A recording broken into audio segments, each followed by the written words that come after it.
It took cinema a good few years after the advent of colour film to realise that the old-fashioned black and white film stock might not actually be totally redundant from here on out.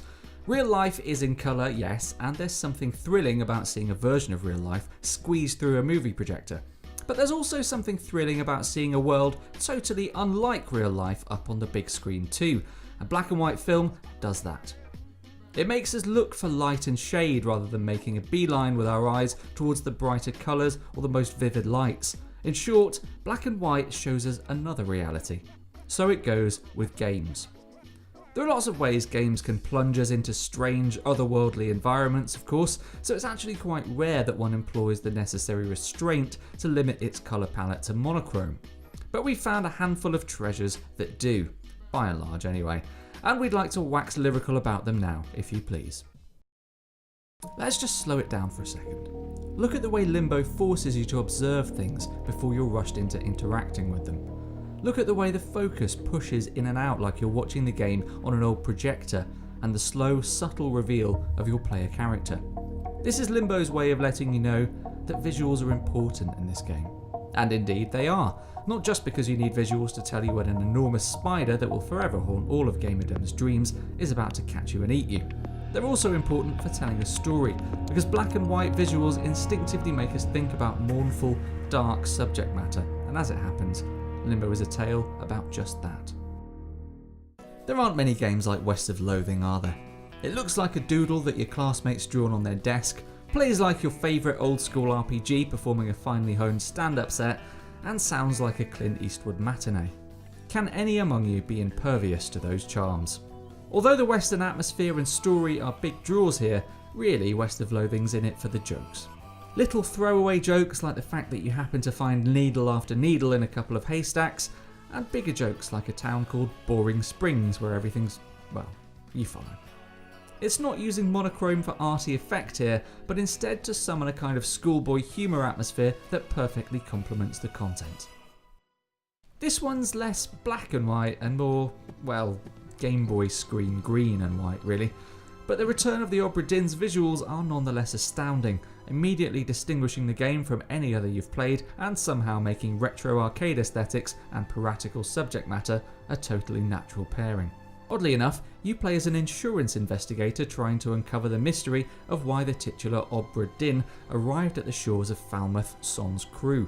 It's definitely the most insurance claim related fun we've ever had, and we're not just saying that. You look like a knowledgeable movie-going type. Remember that Tom Cruise movie, Edge of Tomorrow? The one that they renamed Live, Die, Repeat for the DVD release. Well, Minute, developed by JW, Kitty, Juclo and Dom, is a bit like that. You wake up somewhere in a fantasy land that bears more than a passing resemblance to the Zelda games of the 16-bit era, go exploring, maybe find a sword, and then dead. Then you wake up again, uncover more secrets, talk to a few NPCs, and oh, dead. You see, Minute is a game played 60 seconds at a time. Wait, I just got the title. Because your character is subject to a rather unfortunate curse. How do you break it? Well, that would be telling. And first and foremost, we're here to enthuse about its lovely black and white visuals. Such a lot of character in just 2 colours. It all starts with a rolling circle. Is it a tyre? A particularly overcooked ring donut perhaps? And then you realise, oh, that's a letter O tumbling down a hill. And in fact, the hill's made of letters too, as is everything else. What a statement of intent that is from Typo Man's intro. And yes, let's state the obvious at this point, there are some colours beyond black and white on the screen. Actual, honest to goodness colours.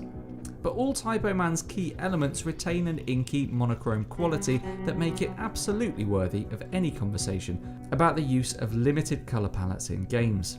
This is a puzzle platformer of the highest order, using puns and world-changing wordplay with wonderful effect. Iris Fall, and no, I'm absolutely not pronouncing it Iris.Fall, sorry, is another game that's quintessentially about light and shade, despite technically featuring more than 2 colours. Here, darkness and light are the absolute building blocks of the game design, filling each unsettling gothic environment with twisted silhouettes and telling the story of a girl exploring the blurry lines between dreams and reality, guided around an old theatre by a black cat and discovering that everything in it seems to pertain to her. The king of pop himself, Michael Jackson, may have asserted a powerful argument that it doesn't matter whether you're black or white, but in the case of indie gaming at least, it certainly matters if you're black and white. Join us again for more indie lists and plenty else besides by hitting that subscribe button, and let us know your thoughts below in the comments. I can already feel a roasting for those games that featured a few colours. And leave us a thumbs up if you enjoyed the video. We'll catch you next time.